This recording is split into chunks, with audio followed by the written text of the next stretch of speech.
All right, welcome to Bet the Edge. I'm Jay Croucher here with Drew Dinsick, recording on a Thursday afternoon, January 2nd. As we're recording, we're going to talk today about Browns-Ravens, 18-point line, Lions-Vikings, more respectable, wholesome 3-point line. We'll talk about our best bets, and we'll use those two games as platforms as well to talk about three awards markets that probably the only three that are still in the balance, which is Defensive Player of the Year, MVP, and my favorite, Comeback Player of the Year. We'll talk about that as an offshoot of Vikings-Lions. But let's start off with Browns-Ravens, which is, to my mind, the biggest line that I can recall in an Island game. An Island game that was specifically selected with a week's notice, put in the spot, which it's okay. It's Lamar Jackson, Myles Garrett. It'll be fun. Ravens minus 18. The total is 41.5. Saturday, 4:30 p.m. Eastern. Is there any way to bet this game, Drew? Well, this is the beauty of this kind of an Island game, Jay. This is for us. If you're not betting this game, why are you watching? And I think ultimately the fact that there will be spread drama and there will be people who have bets on the side here is probably going to be one of the fun sort of underlying stories in this game. This is a huge number. The Ravens have gotten unfettered support in the market now, week after week after week. I've been loving this. I'm all in Ravens. I feel like this team absolutely is peaking at the right time. This defense is getting so much better. Exactly the defense we expected to start the season showed up around the early part of December, and they continue to get better. And this is an interesting test for them, not just for kind of solidifying an AFC North title, which again, like, if they mess around and bottle this and don't get the AFC North title, I'm going to be I might need to call in sick on Sunday. We'll see, because I'm going to be sick. But I think ultimately, like, this proving to us that you should be considered this big of a favorite in this spot is kind of exciting. I've been fading the Browns every week, with the DTR experience being so underwhelming. I've been betting the Ravens every week. So you would think that 18, I would have an opinion that this should just be a 20-point spread. This should be a college football type of number. I don't really think that's reasonable. I think the market moving this past 17 was maybe a hair too far. That said, I don't think I could get involved here with the Browns. I guess the notable parts of this handicap for me are that the Ravens have a bunch of guys who are sick right now, particularly big bodies on both sides of the line. Don't love that. And I think they're also, certainly, if this game is in hand, and the Ravens have, I really, because like a win here for the Ravens is literally like they're just putting their thumb on the Browns offense, and the Browns offense is doing nothing, which lots of defenses have proven they've been able to do the last couple of weeks. But, specifically if this is, a 2-score lead and the Ravens have no realistic threat that the Browns will come back, then you'll probably see some guys take a seat in the second half of this game so that they avoid injury and get a little bit of a leg up on resting for their playoff matchup next week. So, I think that's probably the key here, which will create two betting scenarios in my mind. If you play the Ravens, do you isolate the first half? If there is specifically an interest to, let's just get this over with so we can give our guys a blow, like, do they put a little bit more of an emphasis on going forward on fourth down inside the 20? Do they pull up some of the good plays to really make sure that this is not a game that is in doubt at all in the second half? And I find that those are probably likely answers yes. And so a number like Baltimore minus 11 is interesting to me, as you could see this team take a 2-touchdown lead into halftime, and I wouldn't be surprised at all. And really, like, the difference between, like, when you talk about a first half line, if it's not going to be 7, it might as well be 14, right? If it's not going to be 10, it might as well be 14. And I think the point I'm trying to make is, like, the nature of a game state where the Ravens are comfortably in control of this game, and they're winning by more than one score. I don't mind laying 11. I don't think there's a ton of value in the points that exist between 10 and 14 here, because you're basically just saying the defense is pitching a shutout and the Ravens have scored 2 touchdowns. And I think that's a very reasonable expectation in the first half here.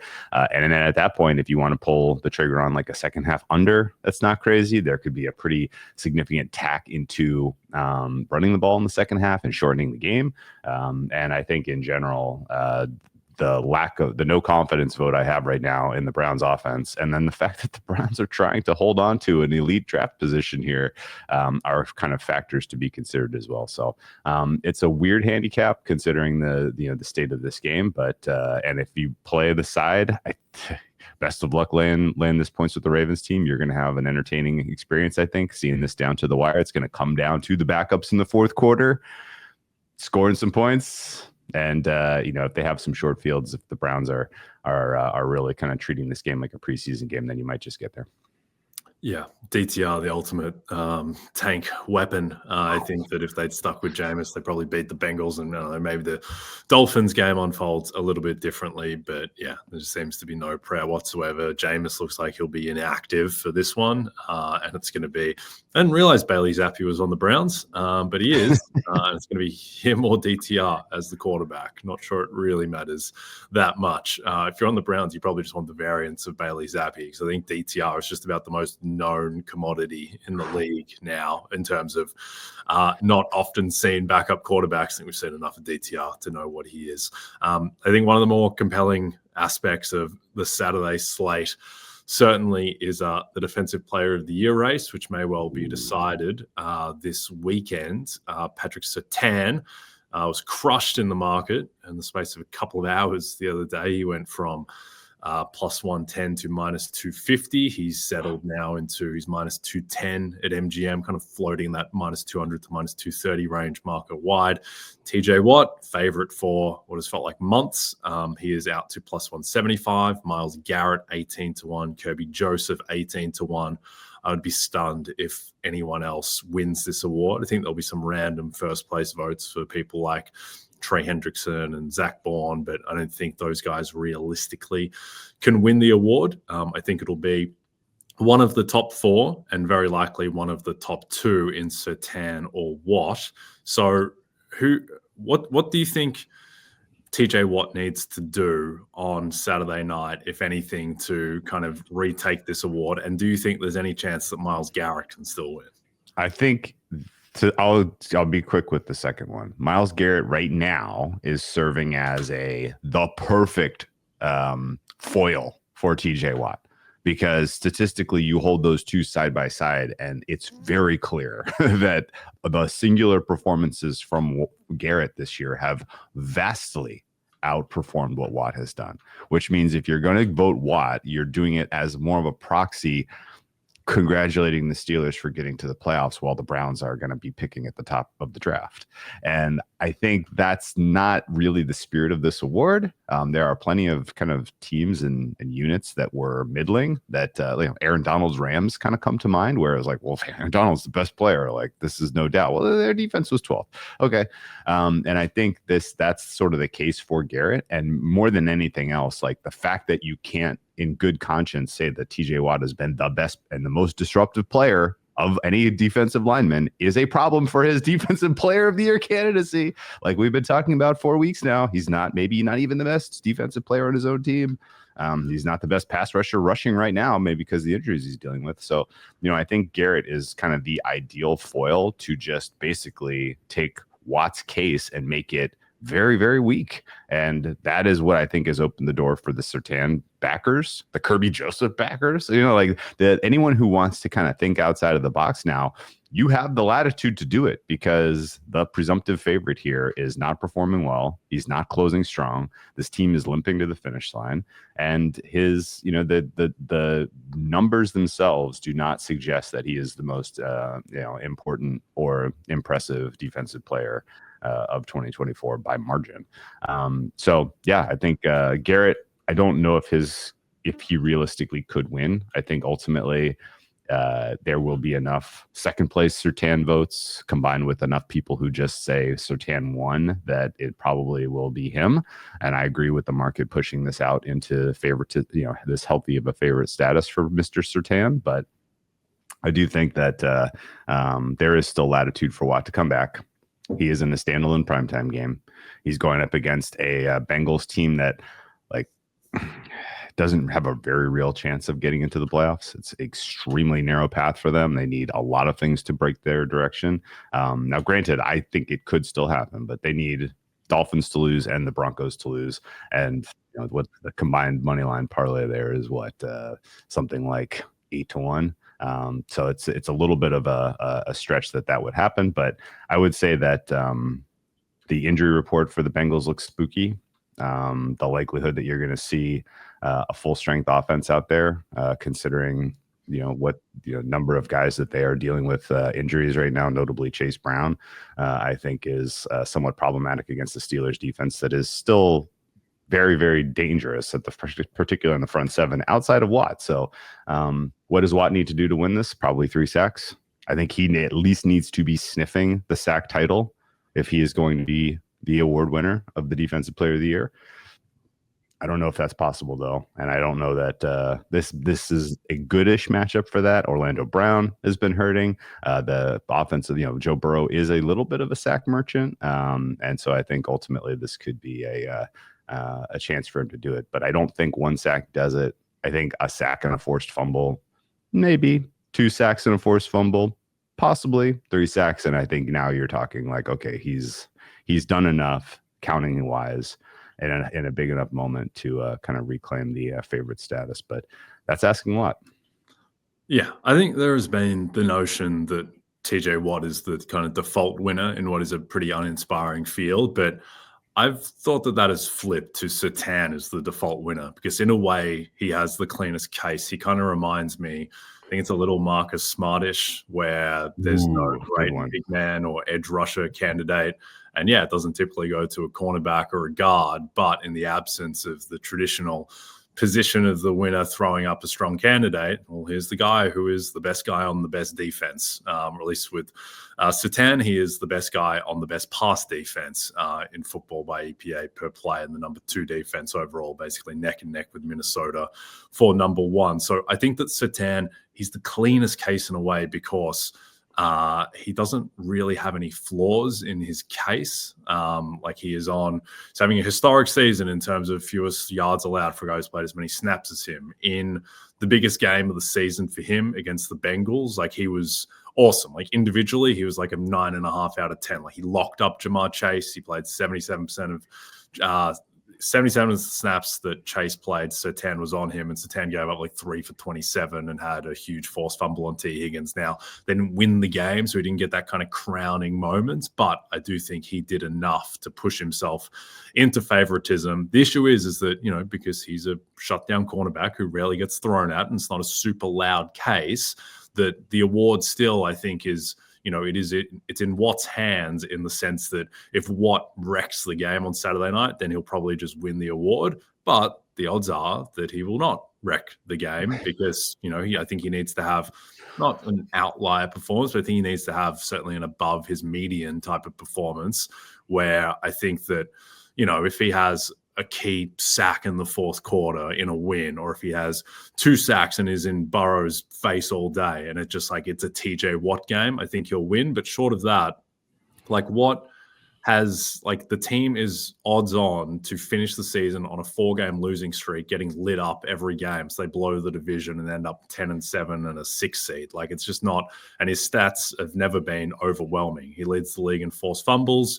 He's 3rd in PFF grade, 2nd if you want to strip out Aiden Hutchinson. But yeah, I agree that I think that Garrett is a very good blocker against Watt, even if Garrett probably can't win himself now because the team is just so bad. I think if the team was 5-11 instead of 3-13, it'll make a little bit of difference. But the team has just been so abject that I think Garrett is going to be down too far down enough ballots probably to win. Kirby Joseph, who is, I think, the kind of Deron Bland of this race. I think if Joseph Like if Joseph picks Darnold twice on Sunday Night Football, maybe it just becomes overwhelming and he wins. But like, picking Kobe Joseph getting 2 interceptions on Sunday Night Football is like a 1% type of, maybe even less than 1% type of outcome. If he has one pick, maybe I still think he loses to Satan there, so long as Satan beats the Chiefs. So anyway, there's a lot swirling in what is a very strange race, but I think the market is correct in having Satan as the material favorite now. And I think Watt needs to actively take it back. What will be weird is if Watt does nothing and then the Broncos lose to the Chiefs, because I don't know what happens there. I guess if the Broncos back into the playoffs because the Bengals and Dolphins lose, maybe Satan gets it. But I don't know. That is the real chaos scenario where I'm not sure what happens there. But, let's assume that the Broncos win as 10.5-point favorites and Watt has a median or worse performance. And I think Satan will ultimately take it. Let's jump to MVP. Josh Allen -300, Lamar Jackson +220. Has anything happened in the past few days that has changed your opinion on this? I mean, I still am kind of scratching my head why this isn't more of a coin flip. I don't think that the statistical case for Josh Allen is a slam dunk.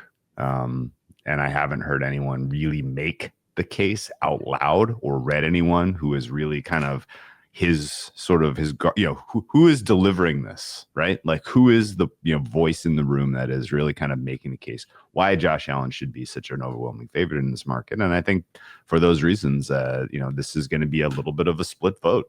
And you don't really know, how that like there's been weird stuff like Monday Night Football. I want to say Troy Aikman out loud, Joe Burrow should be the MVP. It's like, what? Okay.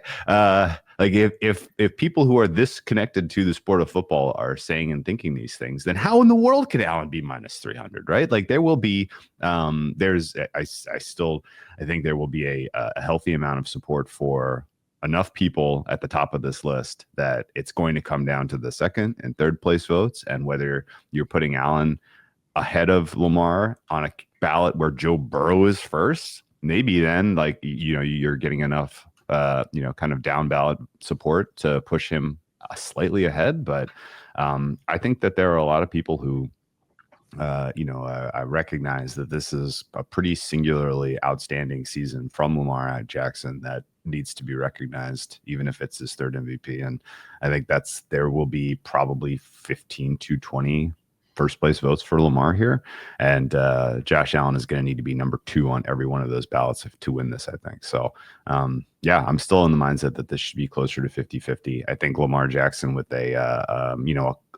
another performance like we saw on Christmas where the game is out of reach and the Ravens are, clearly home by, early in the second half.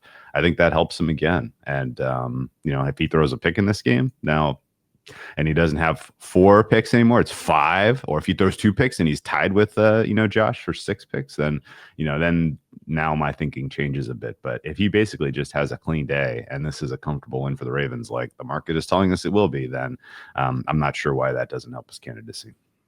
Yeah, I think if Lamar, if he's like, 3 touchdowns, no picks, super clean game, has his highlight reel Lamar moments, basically like replicates the Christmas Day game, I think that will shift a couple of votes. And then, if it's like an epic game like he had against the Dolphins to lock up MVP last year, then that might shift even more votes. I suspect that it is close enough on merit that when people actually sit down and have to choose between these guys and they're weighing the statistical domination of the season of Lamar versus Allen, who is kind of close enough statistically and just has more of a narrative push, I think that the majority of people are ultimately going to go with Allen because he hasn't won one. I think there's going to be enough motivated reasoning there. But I do think it's close. I think the market is pretty spot on with this. I think that Allen will likely win, but I do think there is still time for it to be flipped. And also, the other thing too is that I think this is close enough and subjective enough that it will just largely come down to like voter selection and the voter pool sample. I think you get different voter pool samples of kind of similar types of people who would throw up a different result. Like people just have like personal biases and attachments around Josh Allen and Lamar Jackson. People like, yeah, I'm a Lamar guy, or yeah, I'm an Allen guy. Like that could shift like 4 votes that ends up determining the race. So still some uncertainty, but I think Allen will ultimately pull it out. But it's going to get real interesting if Lamar balls out on Saturday. All right. Here's one thing for you, real quick on Lamar. He's going to finish with 40 touchdowns and 4 picks. That's never been done before. This not being recognized as an MVP season is just wild to me. Yeah, well, he's not the 2 seed, so apparently it doesn't matter. Lamar's going to have probably the 2nd greatest passer rating in NFL history, while also being the most valuable rushing quarterback in the league. Yeah. Fairly insane. But I think, like, and as someone who is holding a lot of Lamar and no Allen, and would very much prefer Lamar to win the award personally, I do think it's a little bit rich for anyone to say that like Allen has no case. Like Allen has a very good case, and Allen is like slightly ahead of Lamar in EPA per play. Allen is much better at avoiding sacks than Lamar. Allen has, I think, a slightly weaker supporting cast, even though that has been a little bit overblown by the Allen supporters. So if you wanted to vote Josh Allen for MVP, I don't think it's the irony is that I think that the gap between Allen and Lamar's cases last year in favor of Allen is actually bigger than the reverse this year. Agree. And no one was, no one outside of like Aaron Schatz and Kevin Cole was really making the case loudly for Allen last season, because people just hate interceptions, not realizing that there are other components to quarterback play than 18 interceptions, which is bad and ugly on paper, and that's why he didn't sniff the award. But there are lots of other ways that Josh Allen provided ample value to his team last year. But yeah, I don't think it's going to be any travesty if Josh Allen wins MVP. I think I would vote for Lamar, and I want Lamar to win. But yeah, it'll be fine. It'll be fine if Josh Allen wins MVP, I promise. But there is still room for this to flip. Yeah, I think the lessons to take away from this, if you're betting the MVP market, are the season feels more like a season that you're going to remember the Josh Allen moments. Yeah, which I do think is like, it's I think that's a part of the race. At the same time, like Lamar Jackson's had some pretty sick moments as well. Think about the Isaiah Likely touchdown against the Bengals back earlier in the season, where he fends off, the ridiculous stiff arm. Or think about, the Christmas Day run against the Texans. Like, or think about just his entire game, the second primetime game against the Bengals. Like, he's had a lot of huge moments. It's just that it wasn't in the snow. And I don't know. It does feel more like Josh Allen's season, but Lamar's done enough certainly to make it close, and I wouldn't be shocked if he won, but I do think that it is more like a 70-30 type operation, 75-25, but we will see. All right, the NFC's number 1 seed is on the line this Sunday night when the Vikings take on the Lions in Detroit. Coverage of the showdown that wraps up the regular season begins at 7 p.m. Eastern on NBC and Peacock. All right, Vikings-Lions, 56.5 is the total. Lions are trickling up to -3, bouncing around between 2.5 and 3, effectively 2.75. Obviously, this is the Sunday night game. Do you have any bet in this game, Drew? Yeah, I think I'm going to be on the Lions, Jay. Have you watched their pass defense? I have. This is mostly just about Ben Johnson versus Flores for me. And while Flores is an absolute master of coordinating defense, Goff and Johnson, number one, Goff has always had the answers for the type of scheme that Flores runs. Number 2, Ben Johnson is coordinating things in a way that is like it almost doesn't feel fair, the way some of these plays are being constructed right now.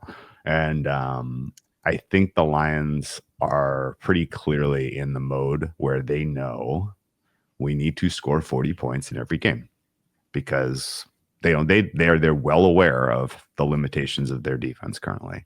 Their defense is basically, and honestly, Aaron Glenn should be up for a head coaching job this year as well, because he has been just absolutely masterful.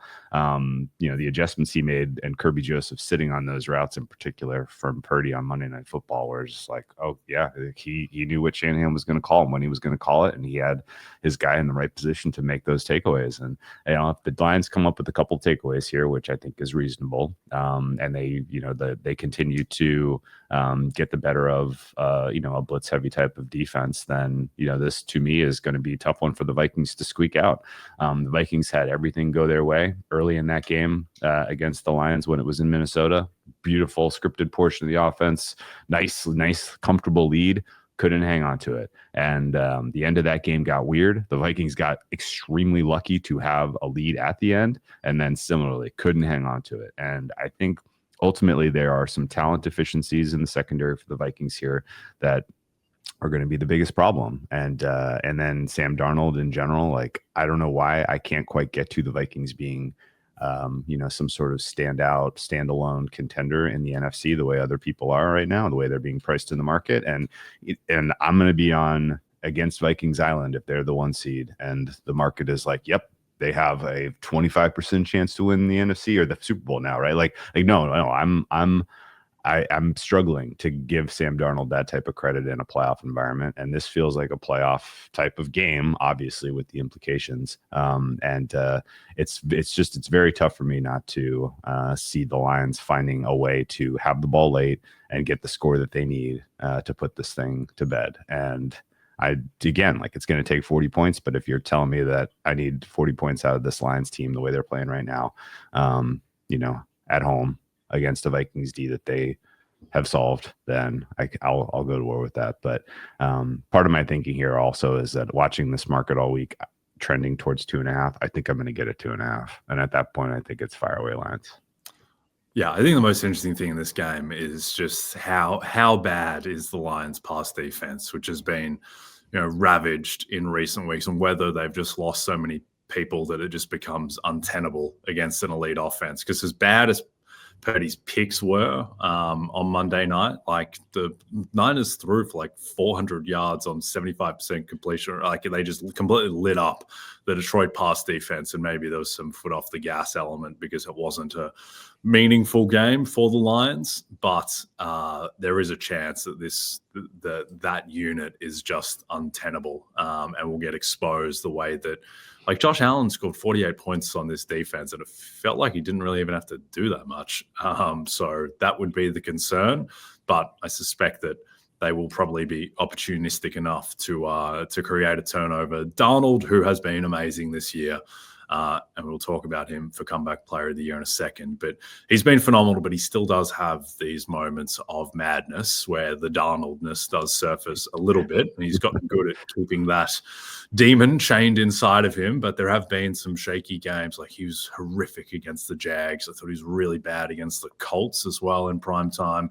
Yeah. Had a couple of iffy throws against the Packers, though overall I thought he was very good on Sunday. So suspect my best sense is that the Lions offense will be unstoppable, as it always is, and that they will, get a turnover or two that will, get them a one-score type of win. Let's talk about comeback player of the year, Drew, my favorite award. There's been a lot in this lately.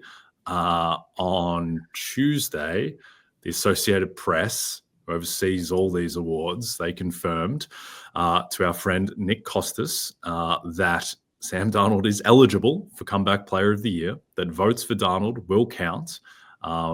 Mike Florio also wrote an article about this on Wednesday. So Darnold is eligible for the award. You can vote for him. There is this idea that he doesn't fit the criteria of the award, which I've always thought is a little bit peculiar, because I think that has been said by a lot of people who are just kind of running with the broad headline take of the kind of change guidelines, as opposed to reading the guidelines themselves and applying them to Darnold or Burrow. And just so people have the background, what the guidelines are, and this change was done before the season, it's the spirit of the AP Comeback Player of the Year award is to honor a player who has demonstrated resilience in the face of adversity by overcoming illness, physical injury, or other circumstances that led him to miss playing time the previous season. So Darnold fits that. Like Darnold, and I get that it's over like all encompassing other circumstances, but like what better other circumstances are there than seeing ghosts and Adam Gase and everything in his career that happened to that point that made his reality last year of not being a starting quarterback in the NFL. And I don't think anyone would argue that he has, shown resilience in the face of overcoming adversity this year with this career turnaround. So I think that has been a little bit overblown. Now, I get that it's not in what the AP might have intended, that someone like Darnold was going to win, and that's why there has been all this chaos around the market. And really, it probably should go to someone like J.K. Dobbins, who's probably the guy who's the cleanest application of the criteria to the award. But all of this is to say is that now it is clear that Darnold can win the award, that he is eligible. And so betting on this market, I think now basically becomes a pricing exercise in how many voters are going to know that they can vote for Sam Darnold. Because if they know that they can, I think that they just will, because he would have won every year previously. He would have won in an absolute landslide. And I think it is going to be loud and public enough that you can vote for Darnold, that he is going to win. But what is your sense? I have no sense of this award at all. I liked your breakdown. I think there's not much I can add to that. I agree with you that the spirit does actually seem to fit. It was just that there was a hiccup where this year in the middle of the season, at least once, if not twice, they tried to make it like, hey, no, they tried to shake him loose. They tried to knock him out and they couldn't. And so they eventually have to capitulate and just say, yeah, we'll count the votes. And yeah, no, his story is amazing. The narrative around Darnold coming into this season was he's a placeholder for the early part of the schedule where the Vikings are going to get their brains crushed. And then he's going to hand the ball to JJ McCarthy when the schedule gets softer. And thanks for all your work, Sam. And instead, he is playing on Sunday Night Football in Week 18 to clinch the 1 seed. And that is an amazing story. And he should get more credit than the likes of Burrow, who, yes, came back from a gross injury, and yes, is, put up a statistical profile that, that should be acknowledged, and that he is, going to end up taking home the Triple Crown here. But those are counting stats. And he's been on a team that's not very good. And, oh, by the way, he was the fourth, fifth choice for MVP. He's third. So, well, third choice. He was the third choice? Third favorite for MVP. Where's the comeback story? Great. Great. Like, he's done exactly what we expected him to do. He's been one of the best quarterbacks in football, albeit on a team that's not going to make the playoffs. And so, it's the folks who want to write about surprise and intrigue and really want to put an indelible mark in the history books of what was surprising and unexpected about this season. It was Sam Darnold doing what he's done. And so I think he is going to ultimately win this award. Yeah. And the one way I would think about this, and it's not perfect, because if you'd applied the same approach to last year, you wouldn't have wound up with Joe Flacco winning the award. But just think about this. Sam Darnold is going to be a finalist for this award. We've had enough people come out and publicly say that they're going to vote for Darnold, whatever the criteria says, if they can vote for him. And it turns out they can. So Sam Darnold's going to be a finalist for the award. He's going to be at the NFL honors, probably with Joe Burrow and J.K. Dobbins. Is Sam Darnold really going to finish second, and half the AP voters are going to watch the ceremony and be like, what? I couldn't vote for Sam Darnold?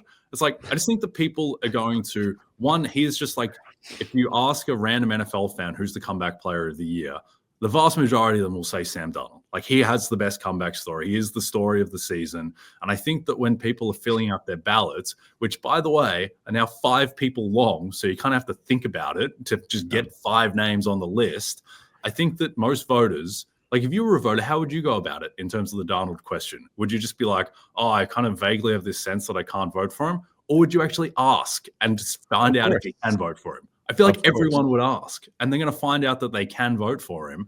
And some people might be like, yeah, well, the spirit of the change is that I shouldn't vote for him. But it's like the spirit of the change, like the criteria, like he fits the criteria just as well as Burrow does. So why is this any different? And I think that most people will just go with what their instinct is around who has the best comeback story. Darnold, for most, will have the best comeback story, and he's eligible to win. So I suspect that he's going to win. I don't think he's like -1,000 or anything, because there is a lot of uncertainty around all of this.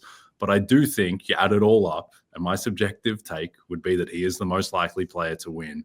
And he should be the favorite. But I look forward to getting screwed in the first week of February again. Let's watch Joe Burrow, another quarterback. Oh, don't give me that attitude, Jay. You're the comeback player of the year in this market. I think that's the main takeaway for me. Yeah, no, I do think Darnold wins, but we'll see how it goes. Last one before we move off of this, because it is my favorite topic in the world. Do you think there's any chance that voters look at the criteria and they think about the award and they think, well, as I look at the criteria and I think about, demonstrating resilience in the face of adversity, and J.K. Dobbins tore his Achilles, tore his ACL, tore his meniscus, tore his hamstring, broke his leg, and is now the lead running back on a playoff team, who is an important part of after he signed a contract for $50,000 guaranteed in the offseason. And I'm going to vote J.K. Dobbins because I would actually make Dobbins the favorite to appear on the most ballots just because it goes 5 deep and it's just very hard to find 5 names over Dobbins. I just don't think he's going to get enough first place votes to win. But do you think there's a chance that enough voters kind of think about the adversity aspect and go with Dobbins, who's like 19-1?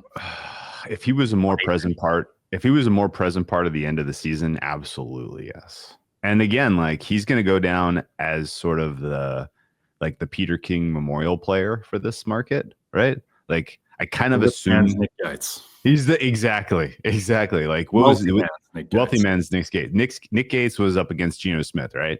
And it's like like one of these players because like I'm assuming that when they first came up with this award, it was literally just to be like, can you believe that guy is out there playing football? And I can't believe J.K. Dobbins is out there playing football. I can't.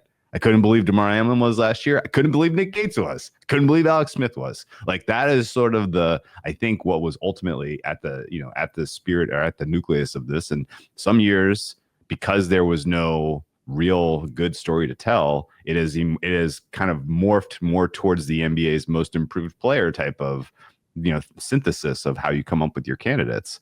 And that's fine. Like they just need to have a different category if they want to acknowledge the Sam Darnold, Geno Smith story every year, which it's fine to acknowledge. Like you want to tell the story of what was impressive and important and interesting about this season, Sam Darnold needs to be part of the conversation. But honestly, if you want to tell a story about like impossible comebacks, J.K. Dobbins should be at the top of the list as far as like how is this happening? Like I can't believe it. Yep. No, I agree. And I think, look, it's very difficult to price this market, but my best attempt at it and kind of plotting out as well, like what a scenario, like how many first place votes does J.K. Dobbins actually need if he's going to be on 46 out of 50 ballots and he's second and third a lot, and what, like just kind of mathing all that out. And I get to Dobbins being around a 10% chance to win the awards. I think there's a slight bit of meat on the bone at 18-1, but yeah, ultimately, this award, as we've seen over and over again, it doesn't go to quiet stories of adversity. It goes to loud in-your-face stories. And the 2 loudest in-your-face stories are Sam Darnold, in this market anyway, are Sam Darnold and the season that Joe Burrow is having, even though Burrow, like I think it's instructive, like when Burrow is having all these epic games, like no one is tweeting like, Joe Burrow, comeback player of the year. It's like no one is saying that. No one is associating this with comeback. Everyone's talking about him as an MVP candidate.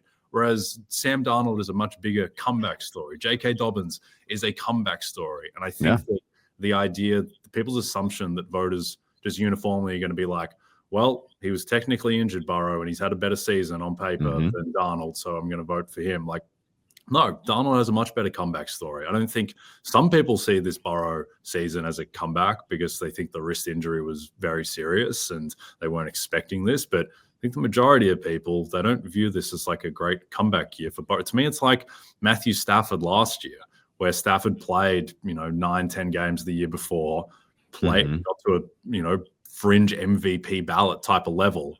And he just kind of wasn't a candidate. Like no one thought of the season in those terms. And I think if Burrow wasn't like the betting favorite, I just don't think he'd be really thought of for this award that much. It would be more like Lamar Jackson last year was a comeback player of the year candidate in theory because he missed the final month of the season and then came back and played at a very high level. And just like no one talked about it in that way. So I think that Burrow is very flawed as a candidate, despite being, his performance has been magnificent. Yeah. I think that if people know that they can vote for Darnold, and I think they will, and I think they will vote for Darnold. I would just like to add that with a market like this, the actual prices tend to shape opinion, period. Yep. Like they do. Like there's no reason that, like, why wasn't it a more fun story to talk about Brock Purdy last year for comeback player of the year? The dude went down with a more serious injury later in the cycle and never missed a start. Yep. Like that was more impressive than Joe Flacco getting off his couch week 12 or whatever it was. Like the Brock Purdy story was missed this year. And honestly, like if you're going to hold up Burrow and Herbert side by side for comeback this year, they got hurt around the same time. They were both injuries to very important parts of their throwing arms and or hand in the case of Herbert. And like Herbert's got his team to the playoffs with a much less impressive supporting cast in terms of receivers. And okay, like you just want to gawk at the fact that Joe Burrow's at the top of the leaderboard and passes completed, passes attempted, yards and touchdowns. And yes, I get it. Like it's a possibility that injury was nerve related. It could have been something that really kind of derailed his career, and obviously is proven with his performance this year that didn't happen. Like okay, like I get it. Like that's a fun story to tell, but I don't get why you hold those two up and one of them is like, well, yes, this is clearly and obviously the favorite, and this guy should be 100-1. Like, okay. Yeah. Also, like, if you're going to vote Joe Burrow, who technically qualifies, then why aren't you voting Saquon Barkley for comeback player of the year? Great question. This time last year has more of a comeback story than Burrow. People thought he was overpaid on the contract. He's exceeded expectations relative to position more than Burrow has. So, and I'm not saying Saquon Barkley should win should win comeback player of the year, because I think it should be an award more for Darnold or the Dobbins of the world, because they have better comeback stories. But yeah, if you're going to vote for Joe Burrow, then why aren't you voting for Justin Herbert or Saquon Barkley, who I think have equally good comeback stories and are technically eligible? So yeah, it'll be fun. It'll be fun to see how this plays out the next week or so, and then we shall find out in the first week of February. All right, conference play heats up on the hardwood as we enter the new year. Catch a Big East showdown this Sunday when Providence takes on two-time defending national champion UConn at 2 p.m. Eastern, only on NBC and Peacock. As you all know by now, we've teamed up with BetMGM this season. We'll be using BetMGM lines to make all our picks, and we'll have special offers for our listeners each week. If you haven't signed up to BetMGM yet, use bonus code BETEDGE, and you'll get up to a $1,500 first bet offer on your first wager with BetMGM. Here's how it works. Download the BetMGM app and sign up using bonus code BETEDGE. Deposit at least $10 and place your first wager on any game, and you'll receive up to $1,500 in bonus bets if your first bet loses. Just make sure you use bonus code BETEDGE when you sign up. See BetMGM.com for terms. 21 plus only. U.S. promotional offers not available in New York, Nevada, Ontario, or Puerto Rico. Gambling problem? Call 1-800-GAMBLER. Available in the U.S. Call 8778-HOPE-NY or text HOPE-NY 467-369 in New York. Call 1-800-NEXT-STEP in Arizona, 1-800-327-5050 in Massachusetts, 1-800-BETS-OFF in Iowa, 1-800-981-0023 in Puerto Rico. First bet offer for new customers only, subject to eligibility requirements. Rewards are non-withdrawable bonus bets that expire in 7 days in partnership with Kansas Crossing Casino and Hotel. Don't forget, if you haven't signed up for BetMGM yet, use bonus code BETEDGE and get your $1,500 first bet offer today. Okay, let's close out with best bets for the weekend. I will take the New York Jets +1, home to the Miami Dolphins. Aaron Rodgers, perhaps his final ever game. I do think there will be some desire to wash out the stench of that absolute atrocity that the New York Jets committed in Buffalo last week. Looks like it's going to be Tyler Huntley giving it a go. I've not forgotten the Tyler Huntley experience from the early mid part of the season.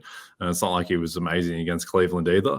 And I just think that there are enough motivational factors for the Jets to want to end the season strongly. They almost beat the Dolphins when they played them with Tua in Miami not too long ago. So I think the Jets, in true Jets fashion, will screw themselves out of draft position as Aaron Rodgers gives his final middle finger to the franchise by giving them a win that the franchise doesn't really want, and they will defeat the Dolphins to eliminate them from the playoffs if the Broncos haven't already done so. What's your best bet? That's a fun one. And actually, like some weeks, Jay, it's like, God, man, do I really even have a best bet? This week, I kind of like a lot.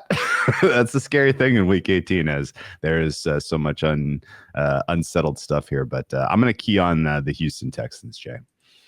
The Texans are dogs to the Titans. And I'm not sure if you've seen the news coming out of Tennessee, but we're going to give starting snaps to both Will Levis and Mason Rudolph, which to me is like, okay, well, we're just going to literally kick both of these guys. And honestly, with the offensive line that you have out there and the Texans pass rush, both guys probably maybe were likely to play anyway, as you know, whoever starts will probably get hurt. But that said, I want to go to the Texans press conference, and really the first press conference of the year from Mr. CJ Stroud. And I want to read a couple quotes. We want to end the season the right way on a positive note. We have to be ready to go. And we're going up against Tennessee, who has a good defense up there. All right. There were two truths and a lie in there. I do think that the Texans are trying to get the taste out of their mouth of the absolutely horrific performance we saw on Christmas and end the season with a win and get to 10 wins and be in the playoffs with a little bit more confidence than they're currently playing with. I do think that they are preparing to start most of their starters and try to get a relatively clean win at Tennessee. But I do not believe that Tennessee has a good defense up there. And I think that they are going to have relatively straightforward success, particularly through the air, with Nico Collins trying to break 1,000 yards and CJ Stroud, again, like just trying to right the ship. Like so many of the quotes in his first press conference were just, what does he want to see from himself this week? I want to be myself and try as best as I can to make plays, and that's what my job is, to get guys lined up. Like he's going to play a full game, and they're going to try to win this game. And the fact that they're dogs makes absolutely zero sense to me. I don't think that the Texans are like, you got to sit up and pay attention to these guys in the fabric of the AFC playoffs this year. But I definitely think that when pressed and back against the wall, CJ Stroud has produced very good football. And this feels like one of those times. And I think he's going to try to lead this team by example and have a superlative game in the face of a team that is likely to be picking in the top 2 if they lose. Okay. Yeah, I like it. Yep. Titans very incentivized to lose, and they suck, which is the other good thing for your bet. I think Stroud might play a little bit longer than people expect. And to your point earlier in the week, it's not like Davis Mills is the worst backup quarterback in the league. Point. There are worse ones out there. All right, we are done. Don't forget to check out NBCsports.com for more information to help you with your wagers. Thanks to those watching on the NBC Sports YouTube channel. And if you're listening to us in podcast form, don't forget to rate and subscribe. Also a reminder to find all your favorite NBC Sports shows on Amazon Music. Just head to amazon.com/NBC Sports. From myself and Drew, good luck this weekend.